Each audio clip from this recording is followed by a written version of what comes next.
Alors, dis-nous ce que tu sais de la Mongolie. Rien. Pas grand chose. Je la situe déjà difficilement, un peu vers peut-être, je sais pas, la Russie profonde. C'est frontalier avec la Russie au sud, frontalier avec la Chine au nord. C'est un pays quand même, je ne sais pas, je dirais assez vaste, mais... Un pays, j'en sais rien, certainement peu développé. On n'entend pas beaucoup parler. Il n'y a pas beaucoup de bâtisses comme ça, c'est plutôt campagnard, là, quoi, c'est ça? Voilà. Ils sont livrés à eux-mêmes, puis ils mangent ce qu'ils font sur leur terre, ce qu'ils cultivent sur leur terre, et puis c'est tout, pas plus que ça. Et puis voilà, c'est plein de steppes. Il y a le désert de Gobi là-bas. Ils sont trop pauvres, ils font beaucoup de travaux artisanaux. La capitale Ulaanbaatar. Ils font de la bonne cuisine. Et ils sont super gentils. Et puis c'est tout. Après vous dire, qu'est-ce que je voudrais de plus, j'en sais rien. Non, je pense que c'est un magnifique pays. Et comment s'appellent les habitants de la Mongolie? Mongolien. Mongol, ouais. Peuple mongol et Les Mongoliens? Non. Non, je plaisante. Non, pas. Non, je ne sais pas. Répète insultant quoi. Les Mongols. je sais pas. Bah, ça va être les Mongols. Est-ce que vous connaissez le nom de leur habitat? Les trucs en paille là. Comme les Africains là. Ou c'est... L'igloo, c'est ça? Non. Non, je me rappelle plus honnêtement. Si, les yurts. C'est l'habitat classique du peuple mongol dans les campagnes, enfin les campagnes dans les steppes plutôt. Les yurts? Oui. Ah, d'accord. Oui, non, je connais pas. Je sais pas. Comment on appelle ça? Comme en Afrique ils ont là. Non? Non? Laissez tomber. Tengri, le grand ciel de Mongolie.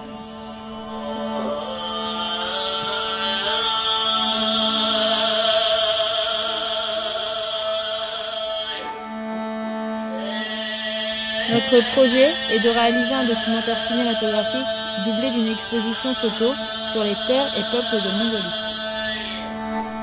La Mongolie, c'est une passion née à travers les photographies de Stéphane Passet, exposées au musée Albert Kahn.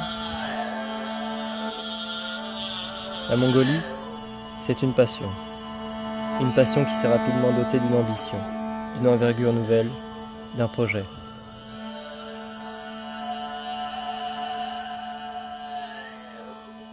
Nous décollons le 7 août, direction Ulaanbaatar. C'est parti pour 4 mois d'immersion.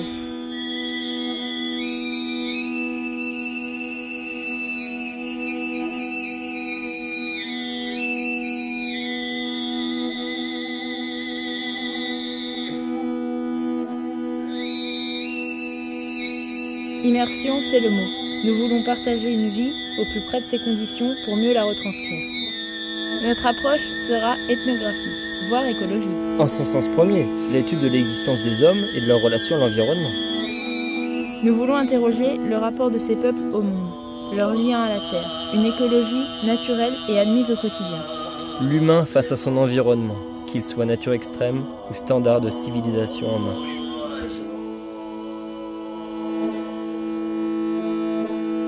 La Mongolie est en pleine transition. Mutation.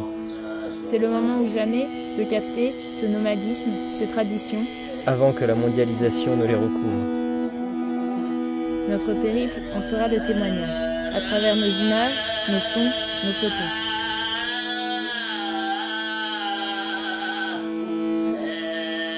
Nous en serons les témoins discrets, attentifs et patients d'une vie en plein tournant. Notre ambition, interroger ce mode de vie. Et en ligne de mire, un seul objectif.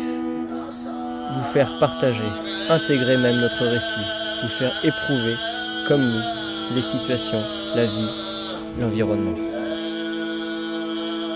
Pas de démarche didactique, mais des émotions, des ressentis, du vécu. Tengri, le grand ciel de Mongolie. Nous aurons une approche mêlant différents supports. La photographie grand format avec une chambre ancienne, le Polaroid des touristes d'il y a quelques années, la vidéo Super 35 et la photo numérique actuelle.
Nous décollons le 7 août, direction Oulan-Bator.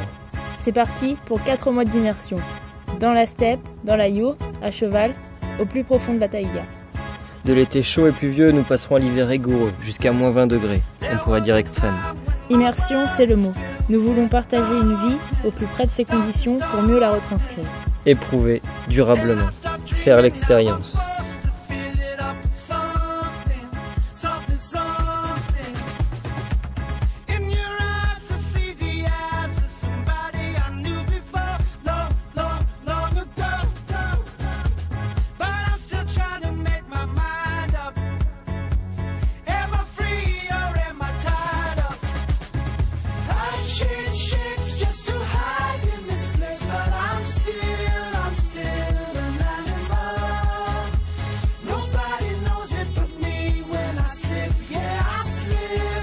Still